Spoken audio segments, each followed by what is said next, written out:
You have power over your mind, not outside events. Realize this, and you will find strength. For it is in your power to withdraw into yourself whenever you desire. Perfect tranquility within consists in the good ordering of the mind, the realm of your own.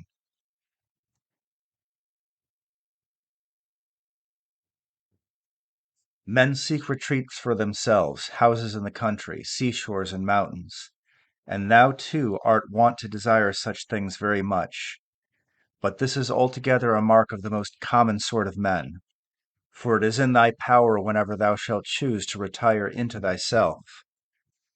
For nowhere either with more quiet or more freedom from trouble does a man retire than into his own soul.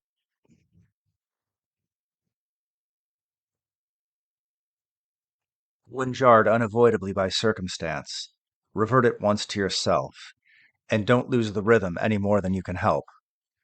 You'll have a better grasp of the harmony if you keep on going back to it. Here is a rule to remember in future when anything tempts you to feel bitter. Not, this is misfortune, but to bear this worthily is good fortune. Misfortune nobly borne is good fortune.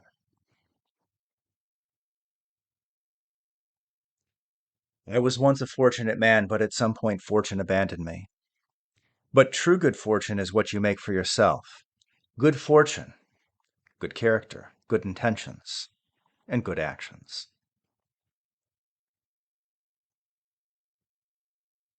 The impediment to action advances action.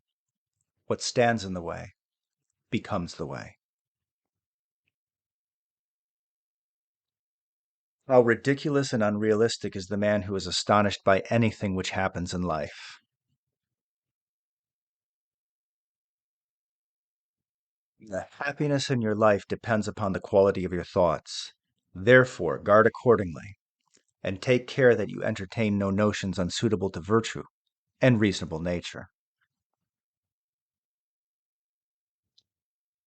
When people injure you, ask yourself what good or harm they thought would come of it. If you understand that, you'll feel sympathy rather than outrage or anger. Your sense of good and evil may be the same as theirs, or near it, in which case you have to excuse them. Or your sense of good and evil may differ from theirs, in which case they're misguided and deserve your compassion. Is that so hard?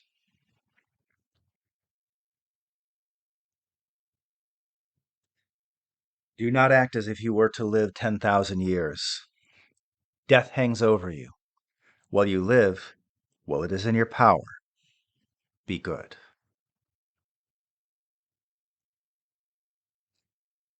It is silly to try to escape other people's faults.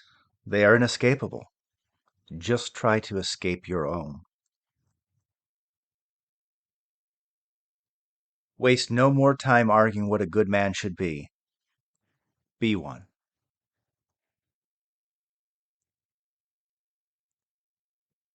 No one can lose either the past or the future. How could anyone be deprived of what one does not possess? It is only the present moment of which either stands to be deprived. And if this is all he has, he cannot lose what he does not have. Never let the future disturb you. You will meet it if you have to, with the same weapons of reason which today arm you against the present. Do not disturb yourself by picturing your life as a whole. Do not assemble in your mind the many and varied troubles which have come to you in the past and will come again in the future.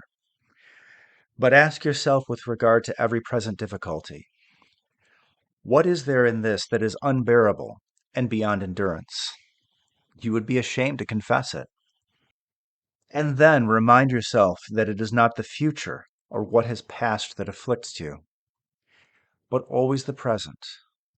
And the power of this is much diminished if you take it in isolation and call your mind to task if it thinks that it cannot stand up to it when it is taken on its own.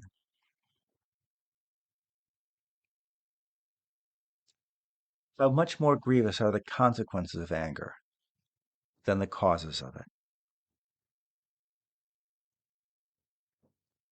Reject your sense of injury, and the injury itself disappears. Be like the cliff against which the waves continually break, but it stands firm and tames the fury of the water around it.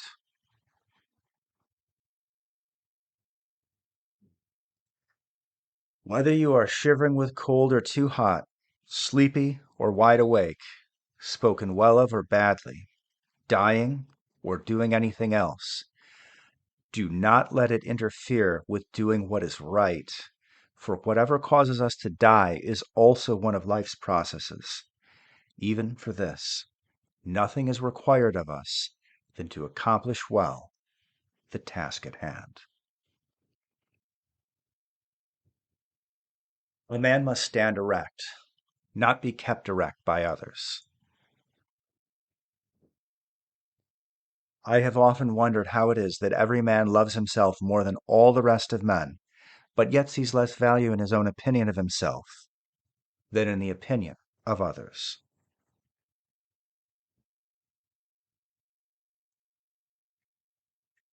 Do not indulge in dreams of having what you have not, but reckon upon the chief of the blessings you do possess, and then thankfully remember how you would crave for them if they were not yours.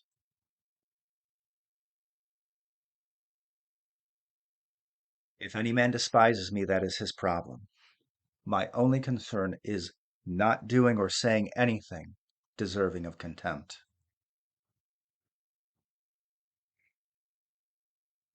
Accept whatever comes to you woven in the pattern of your destiny, for what could more aptly fit your needs?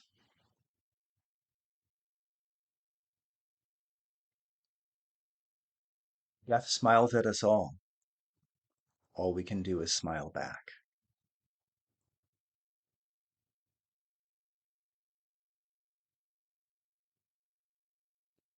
Is your cucumber bitter?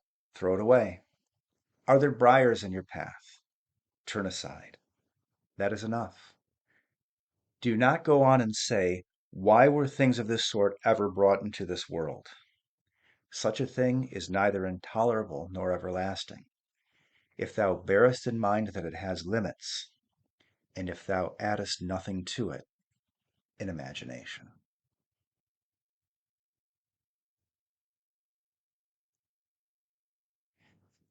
What we do now echoes in eternity.